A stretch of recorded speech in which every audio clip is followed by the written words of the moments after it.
So when did you get your next job? I got my next job in May. January, February, March, April, May. So it took you 2 months. Yeah. So it took her 2 months to get the other job, but mind you, she had already been applying since September the previous year. So it's like September, October, November, December, January, February, March, April, May. 9 months. Literally. Person carry belle, it burn out. I'm telling you. You don't burn out. I'm telling you.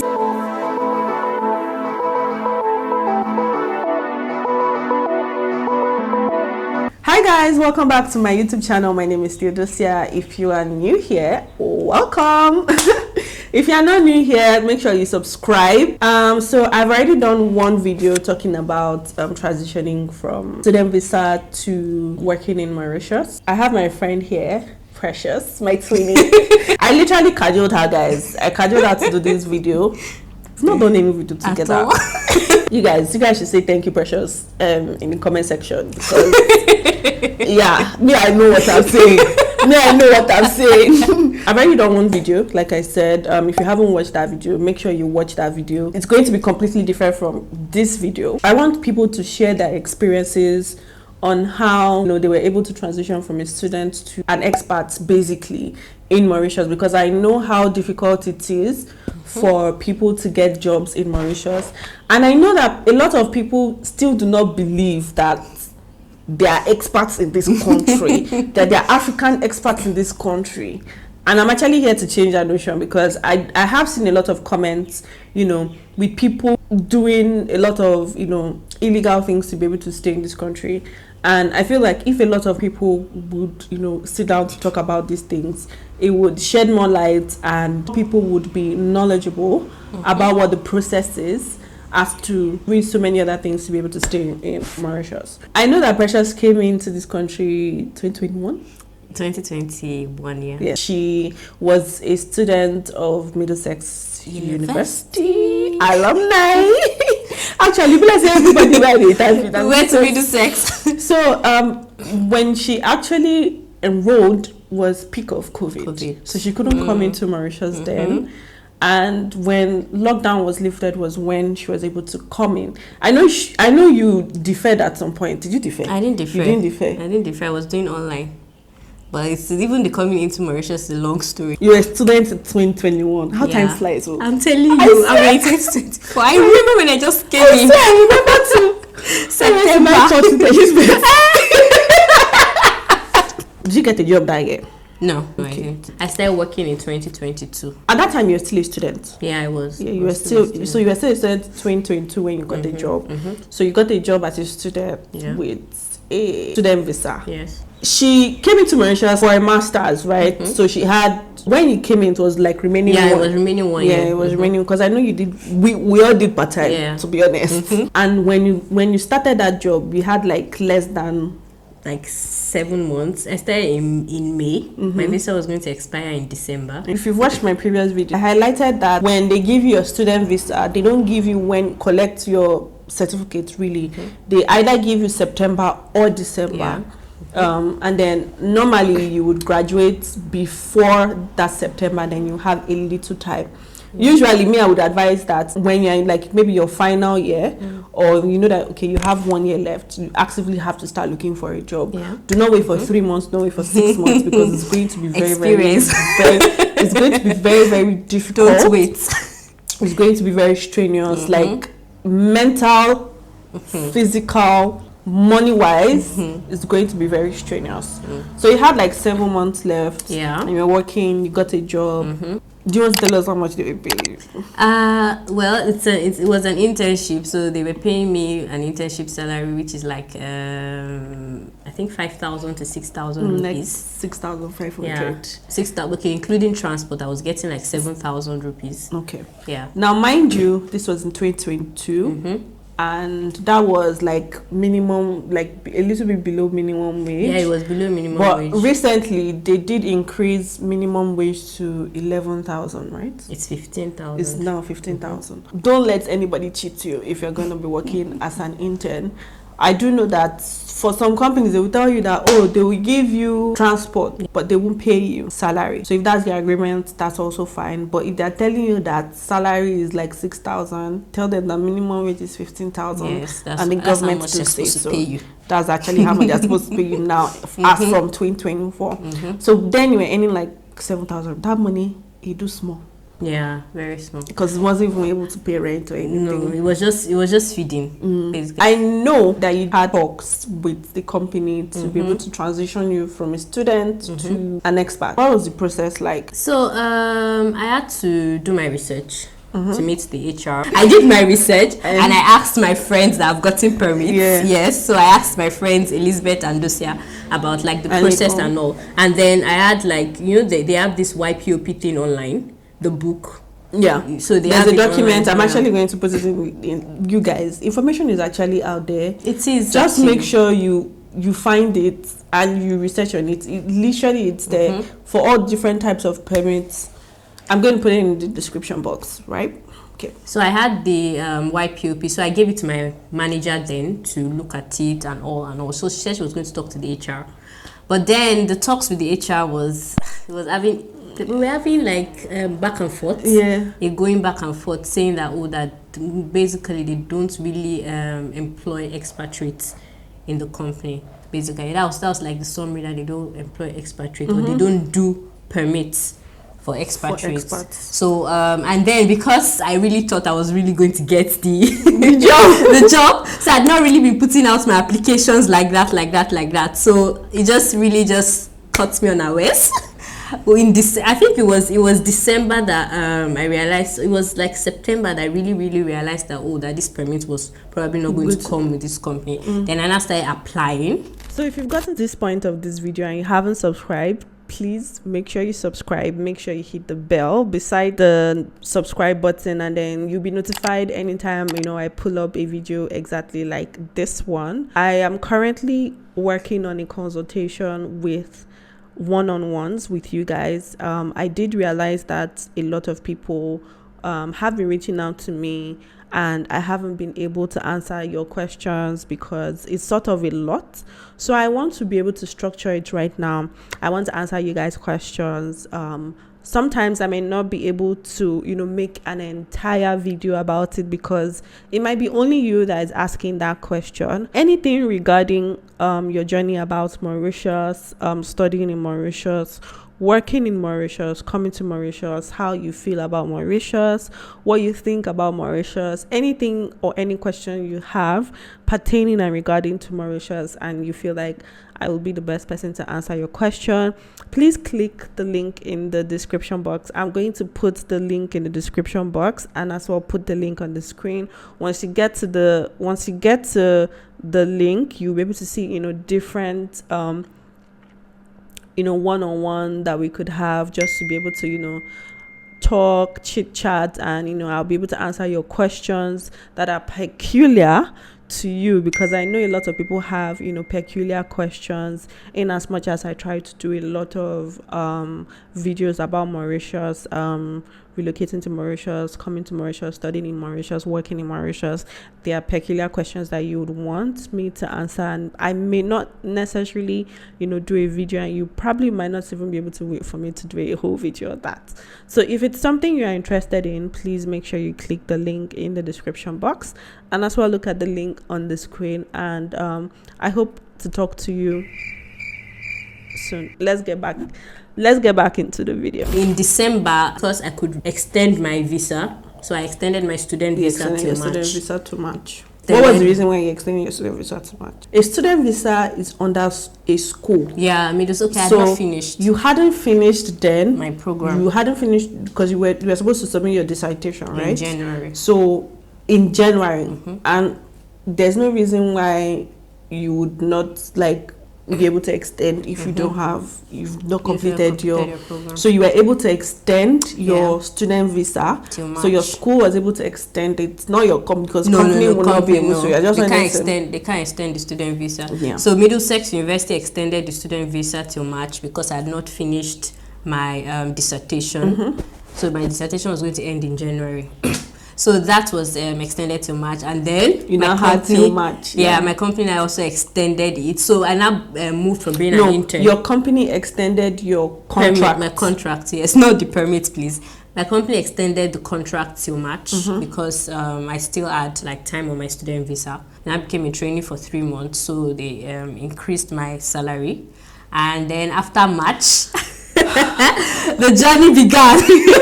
Because even from September to January, I've been applying for jobs. And meanwhile, I want to put this out there. If you know that they are like, because usually Mauritius has these fairs, job fairs, as this lots of job fairs, please go for it. Go for the job fairs, even if you see that it's not really some company, go for it, because it's really better face to face interacting with the HR applying online. So just it's better to interact with the HR. So all this I started. So than applying directly, because sometimes you can even reach out to a HR online as well and say, oh, I'm looking for a job, this is my CV. Yeah, but as well, just make sure that you put yourself out there as much as possible. Speak to people that, oh, you're looking for a job. Because you don't know who will probably have the opportunity that, you know, you'll be able to get to eventually. When did you leave the company? In March. You left in March. Middle of March. And then you were still in Mauritius. You hadn't gotten a job. No, I hadn't gotten a job. So when did you get your next job? I got my next job in May. January, February, March, April, May. So it took you 2 months. Yeah. So it took her 2 months to get the other job. But mind you, she had already been applying since September the previous year. So it's like September, October, November, December, January, February, March, April, May. 9 months. Literally, person carry belle, it burn out. I'm telling you. You don't burn out. I'm telling you. So what was it like in between March and May when you got the job? It was filled with lots of thoughts that would I get this job? Any job at all? I'm telling you, because I know I applied. When you say somebody applied, but then I also got interviews from different companies for interviews, but then the interview did not leave the interview stage. But this job that I got in May, I was just scrolling on Instagram and I just saw that that there is this fair in this school in Mauritius. So I'm like, okay, let me go. I remember that this. I'm like, early okay, in the morning. yeah, very early in the morning. I'm like, okay, let me go. I have nothing to lose. Carried my bag, went there, carried my CV, printed out my CV, had everything in my hand. Then went about, talked to different companies, and I remember talking to the company that I work with presently, and they were like, I was like, I have experience in this line of business of work I'm working, and they're like, that it's good, that is you that we're even looking for. I'm like, really? But she be with the appliances. She be with the appliances, no problem. And I was not like that, that I'm an expert. I'm like not Mauritian, that obviously we have to do expert EXPAT. Like you obviously have to do a permit for me, and she was like, that they are willing to do a permit. So I'm like, you're willing to do a permit, that's it. So we at that point they set up an interview for me, got my number, set up an interview, went for the interview. The interview lasted for 3 hours. I remember, I'm like, my exam. It was exam. What's happening? I went to exam for 3 hours or more. Okay, so there's something that she's kind of missing. I'm going to explain because it will be like a part of the story at this point. So in between March and May, she did not have a present permit. Yeah. And you were very scared that, what would happen, right? Yeah. Now, I do know that you have 6 months after your student permit has expired. Is it 6 months or 3 months? It's 3 months. Between 3 to 6 months. She also got confirmation from PIO as well, stating that, okay, your visa has expired. You can stay for 6 months, but do not stay after that 6 months. So far, you already have a flight to go home. After that 6 months, you are tendered illegal in Mauritius. So now, if you know that you're actively looking for a job in Mauritius, you know you do not want to stay to the point where you are completely illegal. So at that point of that 2 months duration, she was on the bridge, if I would say.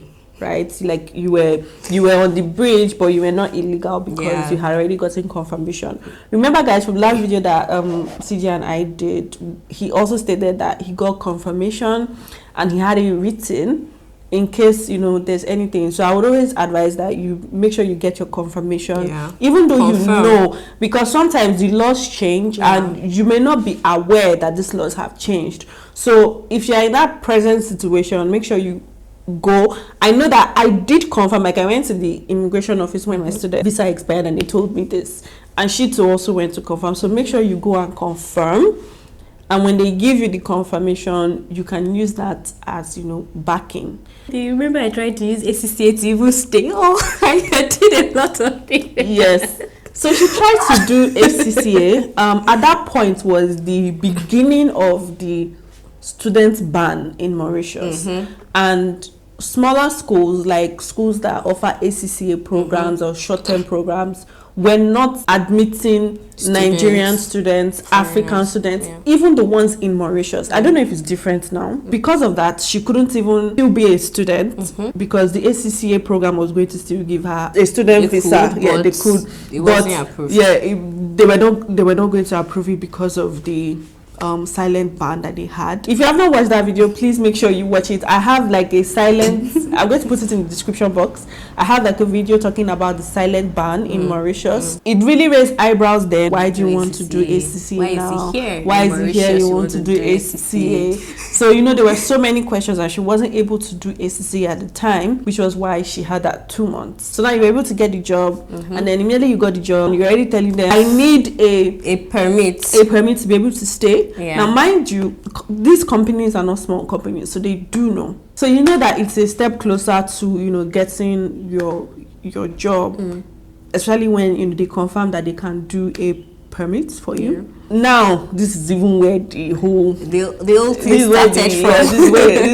This is the main gist. So now you got the job. They've given you the offer. But they told me that that they need to process the permit for me. But then the permit they wanted to do was from Ministry of Labour. The salary range was not going to be fit with the occupation permit because there's a salary range that you have to pay for occupation permit. So the Ministry of Labour, was it less or was it higher? It was less. And so you submitted all documents that you needed to submit. And then the process of the Ministry of Labour permit is strenuous. It's very, very hectic. I like, even me that was not even in the situation, I was already tired. You have to make sure you get a house. So going through the Ministry of Labour was very difficult. Very difficult. And going through the Ministry of Labour, because of the type of permits that are available from the Ministry of Labour, not really skilled or unskilled workers. Yeah. So it takes, so they have to make sure that there's accommodation for the expats. They have to come and check you have the to accommodation, the place. if it's okay for the person to come and stay. After they've checked the place, you have to now get your medicals. After you've done your medicals, you have to now make sure you do a lot of things. Even after that, then you now have to get, after you've gotten the work permits, then you also have to apply for resident permit because it's not the same. 2 permits that you'll be getting if you go through the Ministry of Labour. At the end of the day, that did not work out. That didn't work out because we were losing time. It was taking too long, to be honest. When at this point, when was this? This was ending May, June. This was June. This was now June. I know they applied twice to the Ministry of Labour. And the Ministry of Labour rejected it because they were not dropping the document, and maybe something was missing. It could either be house, and the house has to be directly from the company, not the individual. And she already had a house, which was already difficult. But just a lot of complications. It was already getting to June, the 3 months. So I'm like, okay, I really just need to leave the country. I know that I've gotten the job. They can do the process while I'm out of the country, so that I would not become illegal. So carried my bags, left the country. Was communicating with the HR still when I got to Nigeria. So in Nigeria, I had to do the medicals because they were still going to go through the Ministry of Labour. So they were still going to reapply again through the Ministry of Labour. When I even got to Nigeria, they were going to reapply through the Ministry of Labour. Yeah, for the 3rd time. So I did my medicals, did everything, and sent it back with my passport and everything, and sent it to them. But then photograph or passport? passport photograph. But then when it was taking long, a Ministry of Labour rejected it again, this time because of accommodation again. In the beginning of this, all of this could have been avoided if they had said, oh, this is what we want, this is how we want it, do it like this. But no, they did not do it. We kept going back and forth, and then it's one document that takes us back literally maybe a month. And I'm like, this thing could have been avoided if you noted it in the first place. Just say what we need. Just say exactly, excuse me, this is what we need. This is exactly how we need it. How we need do it like this, right? But yeah, it didn't happen like that. Again. So we just sat down, thought about it, because I was speaking to my friends. We thought about it. We were like, that I could also do a YPOP. Why are they not doing a YPOP? Why are we not doing a YPOP? Because mind you, we have gone through, so my friends and I, we've gone through the process of YPOP, we've gone through the process of occupational permits, but we've not gone through the process of Ministry of Labour. It was a little bit weird why the company wanted to go through Ministry of Labour when you are a skilled worker. You are a recent graduate, like you literally just left school. So why not just do a YPOP where the process is even more easier? At the end of the day, now let's put it like this: occupational permit is here, YPOP is here, Ministry of Labour is here, is somewhere down here in terms of salary. The disparity may not be so much per se, but then it's still something. At this point, we were now close to the 6 months mark for the YPOP. We're like this. When I be like this, like days, like this. Days. We're like days, literally days. Imagine if the process had already started immediately after she finished school. We will not be having high blood pressure. Eventually now, spoke to the HR, explained that this has to be done ASAP because of the 6 months. So when we say the 6 months, immediately you graduate from school, your clock starts ticking for when you need to use a YPOP. If you graduate in January and you apply for a job in September, you will not be able to use a YPOP because that's a 9 month duration. So you need to get it like June. If you get a job in between that period, you'll be able to use a YPOP. Anything after that will not be admissible. Because apparently we had nothing to lose actually. Right. Because we're not going to pay at the point of application. It's after it had been approved that you pay. You provided the documents that they requested for, which was birth certificate, your passport photograph, your degree. You had to do another medicals. No, I didn't do another medicals, but that same one was still valid. Okay, was still valid. So submitted medicals, and then they submitted the process. How long did it take from then to when you came back into Mauritius? So I went back to Nigeria in July. That's first week in July, and then I came back to Mauritius October. But I got the approval for the YPOP September 25th. I got the exact date. September 25th. That's when I got the approval. She had gotten the approval, but the permit was not ready. You have to wait for approval in principle. After they've put in the application. You have to also, so when they now approve it, you now have to wait for your appointment date, where they will see you face to face, look at your documents, and originals then and give you everything. Your permit. So now she was in Nigeria, so she came back into Mauritius. She came on a tourist visa. Mind you, permit is not ready. On a tourist visa for Nigerians, you have 14 days. 14 days. Now you don't even know when your permit is going to be ready. No, and you don't know when you have the appointment, because you just have to book once the person has come into the country. Once the person has come into the country. Before the 14 days, you applied for an extension. Yeah, before the 14 days, but it wasn't extended. So my company had to provide the proof of fund for the 14 days, and then my company also had to provide a letter. So there were so many documents, bureaucracy things that we needed to provide, and it was already getting too much for the date. So then the HR had to call EDB to book for a date between that 2 weeks period. So we got a date on the Friday. So my 14 days was going to expire on Saturday. We got a date on Friday. A day before, on the 13th day. it sounds very hectic because it is hectic. I think each person has a unique thing they went through. Yeah. There's always something you go through when you're applying for these things. Like, it's not really so straightforward. It's not so straightforward, because I know a lot of people who, like, their stories are very different. Very, very different, and it's still the same permit at the end of the day. So for you, what's that one thing? Because I know CJ said his own was birth certificates. For you, what was that one thing that really, really stressed you? I think it was the fact that going through Ministry of Labour or using YPOP, I think that really stressed me, because I feel like if we had done YPOP from the beginning, this would not have been. And then the fact that you were in Nigeria, trying to communicate and calling. God, I called. Yeah. I said, trying to the amount of money I communicate spent on calling Mauritius. I remember. I called them. I'm sure my HR, they were tired of me, because every morning I'm on their case. I'm carrying my phone, I'm calling them, I'm sending them an email, being constantly on their mind. They cannot forget me. That's one thing to note. Can't like, even forget me. Up until when you get your permit or your visa, make sure like you're on their neck, communicating with them. I hope you guys enjoyed this video. I hope this video was very informative, insightful. It was very insightful. If it was and you watched to this point, please make sure you like this video, make sure you subscribe, make sure you share this video to someone who probably need this thing in your near future, or is probably going through this. As always, my name is Theodosia. I'll see you guys in my next video.